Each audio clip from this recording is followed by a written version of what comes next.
Christmas, race fans.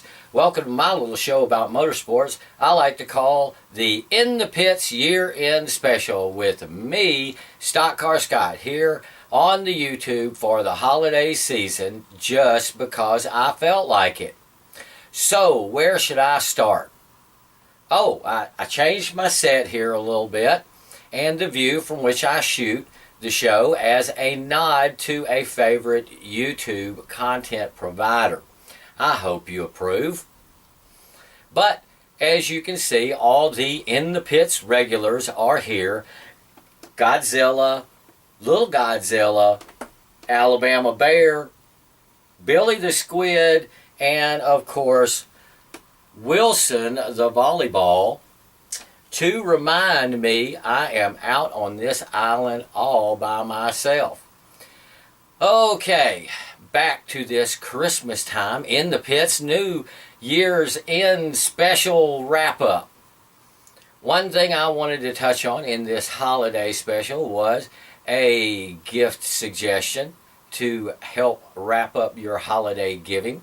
Mainly because big NASCAR 1/24 scale mass production die-casts are once again available at general retail outlets. We've been without them for over half a dozen years, folks. I was stoked when I first read about how they were going to return the large die-cast to the retail market. Oh, but I have been disappointed by the execution of the final product. Oh, I still bought as many as I could find, even though a similar product from a generation ago at a similar price point was a much more desirable die-cast than the modern version. In the same way that some early versions of 1/24 scale NASCAR die-casts from decades ago had blacked out window construction instead of detailed interiors there. That's what NASCAR Authentics went with, is that blacked out windows there, and so you don't get to see inside of the car. Hopefully Lionel NASCAR Authentics diecast will eventually move to having a detailed interior with steering wheel, seats, roll bars, window nets. You know, that would be nice. As you can see from an old Sterling, one that I have there from over 20 years ago, that has the window net and steering wheel, seat, all that sort of stuff inside of it. Very nice. Hopefully they'll get around to it sooner or later. Hopefully sooner would be nicer than later. And oh yeah, the boxes could stand a little improvement too. You see how it's all open and everything? So they don't have to be bigger, they just need to be covered there. Like this almost 20-year-old die-cast I have. It has a little graphic there with Dale Jr. on it, and plastic that has survived over the years and kept this from getting covered in dust. Keeps it still looking nice. And even the ones from 2010, which were the last years that we got mass-produced die-cast. Let's see, get the light off of it there, because it's got plastic cover across the top. It even has that evil Car of Tomorrow wing on the back of it. And that all came at the same price point as the modern die-casts that have a whole lot less detailing. Oh, but if you want to get your little race fan a car that can be rolled and crashed, the Lionel NASCAR Authentics 1/24 scale race car looks like it should really do the trick there. And you can pick those up at Toys R Us for about 20 bucks or so. In November, during our Phoenix racing trip, I was in a die-cast Disney World, folks. I was able to add a couple of really nice premium cars to my collection, including this year's best-selling die-cast, Dale Jr.'s Last Ride. Yeah, I went ahead and took this one out of the box to show folks. But yeah, that's a real nice one. I picked this one up along with over 17,000 other Dale Jr. fans, making it the biggest selling die-cast this year. And you know, it is a shame that there is no place in this whole state of Washington to buy a new premium die-cast off the shelf. So it makes my 2 dozen years or so old hobby of die-cast collecting all the more challenging. And please don't suggest buying die-cast online. Yes, I have done that. I've done that with a few, but there's absolutely no sport in that. It's just wait for it to come, which is no fun. Might as well order venison online. I mean, golly, folks, the sport is in the hunt. Okay, let's see, what else do we need to cover in this 2017 year-end In the Pit special?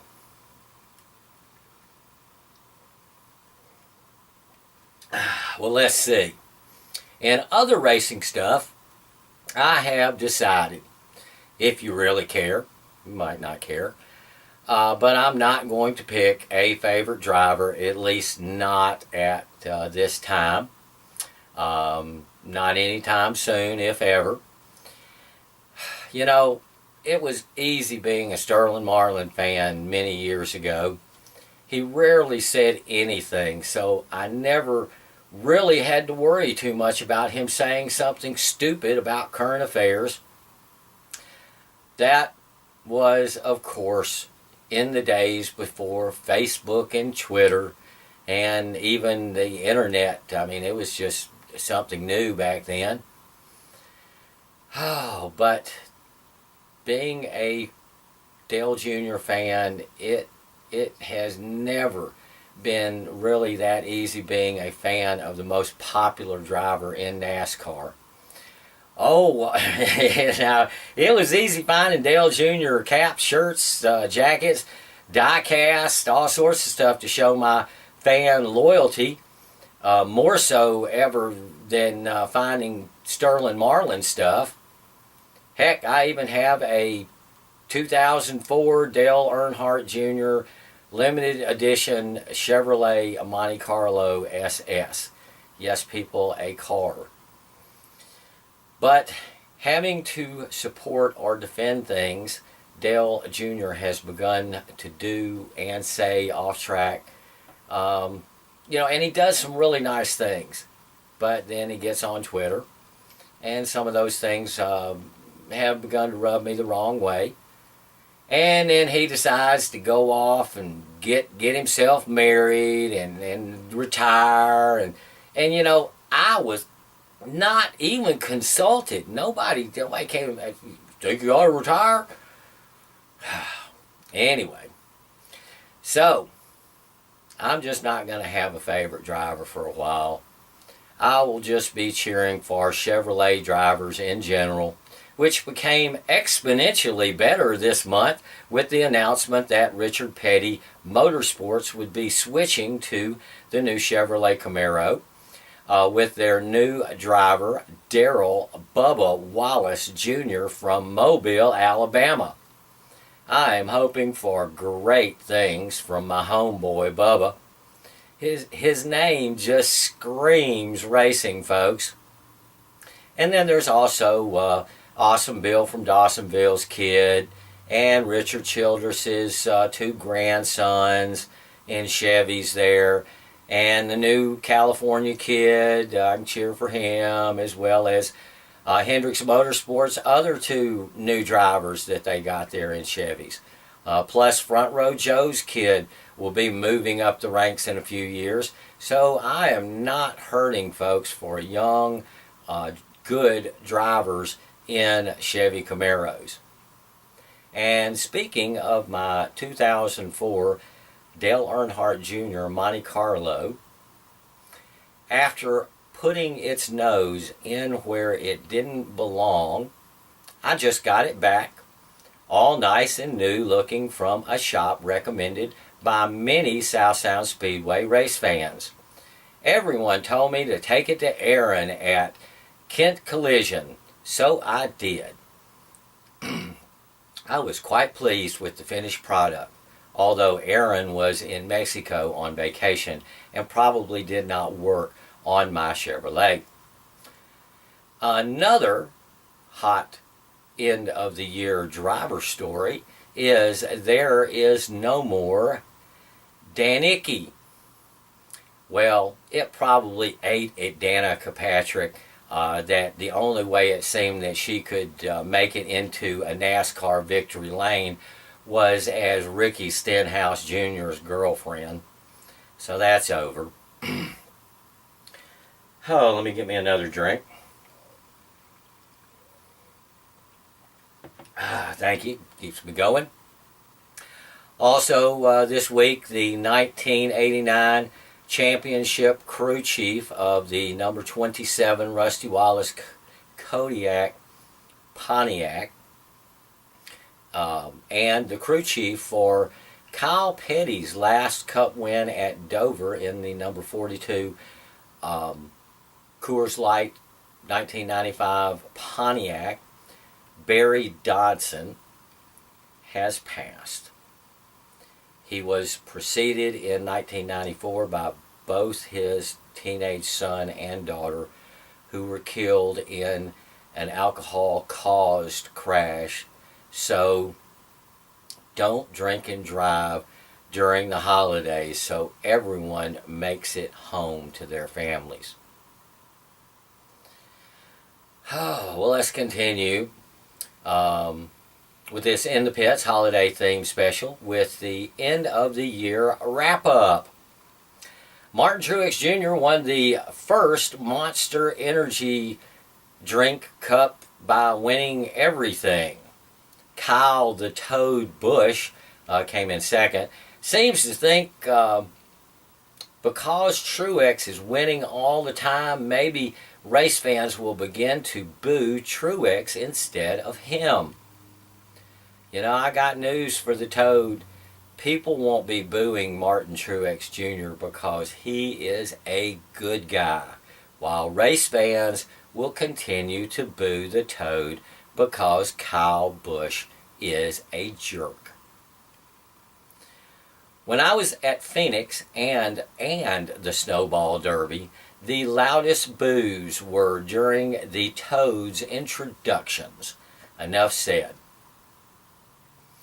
Rick Hendricks's Phenom, William Byron, won another Xfinity driver's title for Junior Motorsports before moving up to the Hendricks Mothership next season to take over the driving duties in the legendary number 24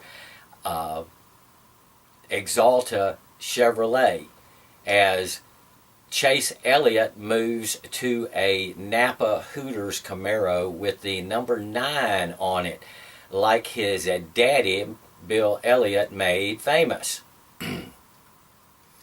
The Toads Toyota Tundra Camping World Truck Series team won yet another championship, this time with the sprint car standout Christopher Bale. I do believe he's from Oklahoma, who will be moving up next season to the Xfinity Series, along with another truck series legacy, John Hunter Nemechek, who I mentioned earlier, who will be driving some in Chip Ganassi's number 42 Chevy. In the ARCA Series, Austin Terrio of Maine won the championship for car owner Ken Schrader. Old school race fans all know who Ken Schrader is. Lewis Hamilton won yet another Formula One championship. Hamilton is now in rarefied air, racing the F1 record books, as well as Sebastian Vettel, Valtteri Bottas, and Kimi Räikkönen. And the IndyCar Championship was won by, wait, I got this, because all races matter. Let's see, that would be Joseph Newgarden from Nashville, Tennessee. See, I knew I could come up with it without using Google. Anyway, closer here to the Pacific Northwest, Brittany Zamora became the first woman in America to win a touring late model racing series by winning the Northwest Super Late Model Series this season. Way to go. Also, Randy Marshall Jr. was victorious in a hard-fought championship in my favorite late model tour, the West Coast Late Model Series, while Jason Majors was champion for the Royal Purple Northwest Mini Stock Tour this year. West of the Cascades, Robert Presley was the Super Late Model Division track champion down at South Speedway, and Trenton Moriarty was the Evergreen Speedway's Super Late Model champ, which I think makes him the NASCAR State of Washington Super Late Model champion for 2017. In Evergreen Speedway's Summer Showdown, Preston Peltier, who I saw a few weeks ago start from the 50th Snowball Derby pole there in Pensacola, Florida, took the big money at Summer Showdown back to Colorado. Canadian Wade Bland came down to take the big trophy in an exciting Miller 200 at South Speedway for their big race in August. And in what seems will be the 30th and final Fall Classic at Yakima Speedway, Owen Riddle was victorious over his brother Taylor. It is sad, if it is true, what is being reported about Yakima Speedway, but if it is closing, I'll have some really good memories from there and some awesome video from over the years of attending. And while I was there watching races, I met a bunch of really nice folks at Yakima Speedway that would become friends. So yes, that paved half-mile oval will be sorely missed. After Fall Classic, my wife and I got to go on a big trip to Phoenix Raceway, as I was telling you, to see Dale Earnhardt Jr.'s next to the last race, where he finished 10th, and it was Matt Kenseth's last win, unless something changes.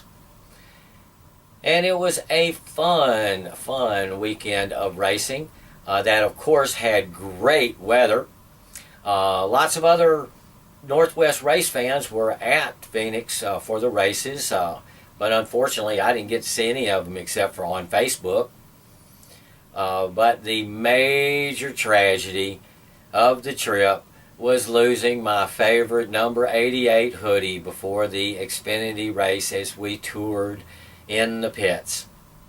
Oh well, I did get to see Phenom William Byron, though, win that afternoon as we worked on our tans in the H.A. Foyt grandstands that will be torn down next year after the first race. Let me give me another drink, so I can finish off strong here. But that was not the last race that I attended this year, as I mentioned early. Yep, the first week of this month, during a visit back home to Alabama, my younger brother and I went down to the 50th annual Snowball Derby for 300 laps on a banked half mile at Five Flags Speedway in Pensacola, Florida, where during the introductions we saw the pole winner of the very first Snowball Derby, Charles Red Farmer, a favorite of both of ours from our first days as race fans in the Huntsville Speedway grandstands with our Uncle Morris several years ago. It was great getting to go to a big race with one of my brothers again, and to get to spend a big race weekend again with my wonderful wife, because who you see the race with will always be more important than who you go see to race. As I was reminded again this season, drivers come and go, but the people we watch races with and share a camaraderie with at the track are the real important folks. And that's us, the race fans. Yes, drivers and crew, I know, are very important, but truthfully now, every driver and crew member was a race fan first, with friends and family up in the grandstands, and will probably end up back in the grandstands after the days on or inside of the track are over. But the memories that are formed and shared at the track hopefully last a lifetime. So gather friends and family together next season and attend a race or two or three. Make some new memories and meet some new friends. You know, I plan to. And as with any season, our memories will be of some race fans that no longer will be at the races with us. I hope everyone that has lost a friend, a racing friend, or a member of the family this year, I hope they have lots of good memories that they shared at the track. I know there will be someone that I'll be thinking of as I return to the track for the coming 2018 season. She was one of the nicest folks I have ever had the pleasure of meeting since I moved up here to the great Northwest. And the lack of her presence at our local tracks will be an unexpressible loss for myself, as well as everyone who knew her in the Northwest racing community. Goodbye, Miss Mayor. Well, I hope everyone has a Merry Christmas, and I hope to see everyone in the new year having happy times at the local racetracks. I will be mostly on the west side of the mountains this coming season, but I hope to make the trek to Spokane in mid-July for the K&N West race and visit the Wenatchee Valley Super Oval for one of the Northwest Super Late Model Series dates, or maybe another series. Yeah, these things gonna be different with no Yakima Speedway, if that happens to happen. You know, but if that does, maybe this will motivate my wife and me to head down to Roseburg, Oregon, to see a race at a track we have not been able to go to quite before. You know, when we drove down to Phoenix on our trip there, we drove right by it twice, so it's going to be easy for us to find. But their K&N West date is the same date as the Evergreen Speedway's Big Summer Showdown, so maybe not this year, but hopefully sometime. We also drove by Kern County Raceway Park on the Phoenix trip.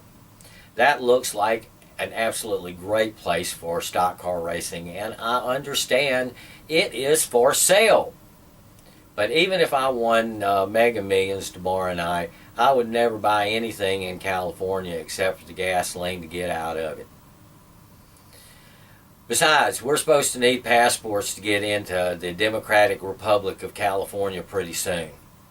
So I guess I need to go to Kern County and Sonoma 2 for a road race there before that happens. But I don't think that it'll be happening this season. Oh, so we're planning to stay a little bit, like I said, closer to home this year, unless something happens we have to go to. Like maybe my brother and his fiance in Alabama will plan their coming nuptials, so I can go to a race at Talladega while I'm there for their wedding. Hint, hint. I mean, after all, I'm sure my brother will want to work in going to a gun show during their honeymoon. So can you blame me for trying to work in a race during a trip home? After all, I just did it last time. Okay, it's time to wrap up. Time to wrap up this little present to my family and racing friends and put a bow on it. So this has been my holiday time version of my little show about motorsports. I like to call the In the Pits year-end special with me, StockCar Scott, here on the YouTube for the holiday season, just because I felt like it this time. So please join me next season out at your favorite local track here in Washington, in the Northwest, and on my YouTube page. Maybe you should even subscribe. That way you can enjoy the racing that I post there on StockCar Scott at YouTube.com. And you never know, I might start doing episodes of In the Pits again, if I feel like it. Until then, have a Merry Christmas. Spend it with those you hold dear. And see you next season. Have a Happy New Year.